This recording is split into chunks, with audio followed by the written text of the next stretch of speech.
Hey guys, welcome back to my channel. So I've got a good one for you guys today. There have been a lot of headlines recently about a missing Soviet lunar lander that possibly has been found after 60 years. Not just any lunar lander, the first man-made object to successfully land on the moon and snap a photo. But apparently after it did that, we kind of lost it. Couldn't really figure out exactly where it ended up, and the mystery of Luna 9 remained just that, a mystery for 60 years. But potentially a mystery no more. So sit back, get cozy, and tell me if you think they have finally found Luna 9. So for 60 years, the first successful human-made object to land on the moon has been missing. On February 3rd, 1966, a Soviet spacecraft called Luna 9 showed the world that it was possible to land on the moon. It neared the surface and spat out a capsule that bounced for a bit. Once the beach ball-sized object stopped rolling, it opened 4 petal-like panels to steady itself. Then the Luna 9 capsule snapped the first photos ever taken on the moon.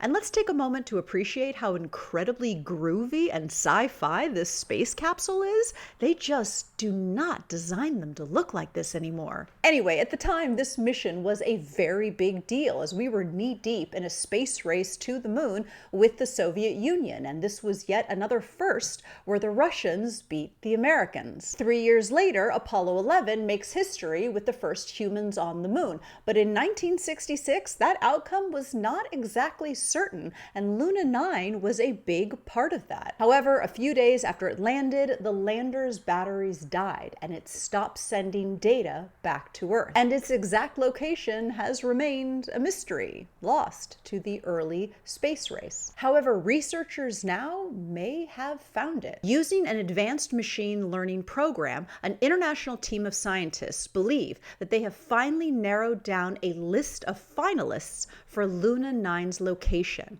and their evidence is laid out in a study recently published in the journal Nature. Now, up until now, there was a vague idea of Luna 9's location, but nobody knew exactly where it was. Now, part of this was due to outdated calculations, but another part was due to Luna 9's unique landing method. The spherical landing capsule built with inflatable shock absorbers allowed it to safely bounce multiple times before reaching a stop. And that bouncing, especially on the moon, can cover quite a distance. Now, after the mission's conclusion, the Soviets published the probe's estimated landing coordinates in the newspaper Pravda. But since then, the exact location has remained a matter of debate. And in 2009, imaging from NASA's Lunar Reconnaissance Orbiter Camera, or LROC, confirmed the big issue.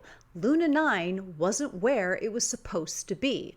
And what's more, there's a chance that it is miles away from where experts thought. To keep up the search, University College London data scientist Lewis Penault began developing a machine learning algorithm by training it on LROC imagery from multiple Apollo missions. Named, and this might be one of my favorite mission names of all time, YOLO-ETA, the You Only Look Once extraterrestrial artifact, the program was eventually good enough to identify hard-to-discern surface features created by landers. The team tested YOLO-ETA on unfamiliar images, including some of the USSR's Luna 16 that landed in 1970. And across the board, the program displayed a high level of accuracy and confidence in its estimations. And finally, it was time to task YOLO-ETA with its biggest mission yet. Researchers instructed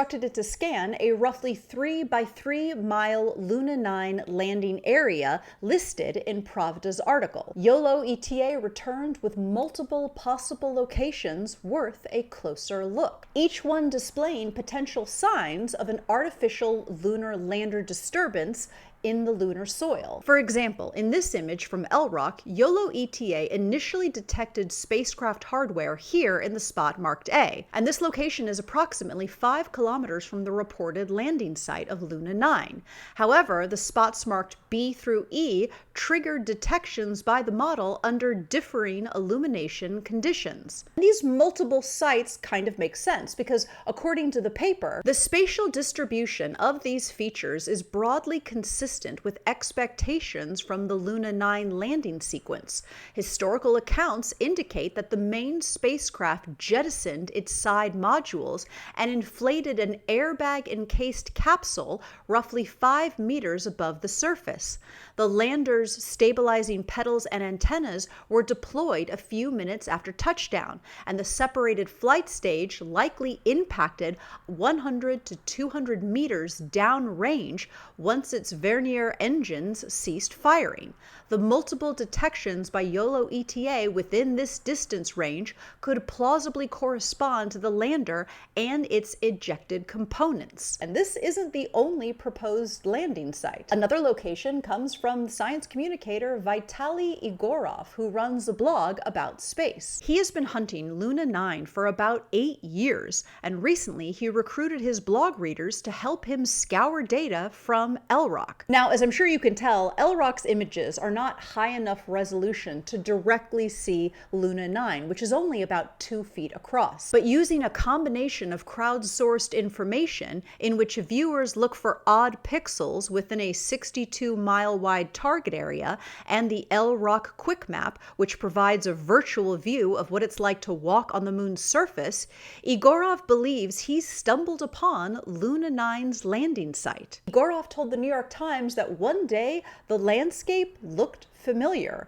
I looked around and realized that this was the exact spot that Luna 9 had seen. But these two proposed sites are far apart. Penalt and his colleagues' location is closer to the Soviet Union's initial estimate of Luna 9's landing coordinates, within 3 miles, while Egorov's is roughly 15 miles from it. But again, researchers say that this official estimate could contain large errors because of how little researchers knew about the surface of the moon in the 1960s. And now, listen, not everybody is super feeling these two proposed sites. Philip Stoke, a planetary cartographer at the University of Western Ontario in Canada, said the parts of the spacecraft landing system should be visible. It had 5 components, and typically a landing site also shows a bright patch where the thrusters blow away dust during the landing.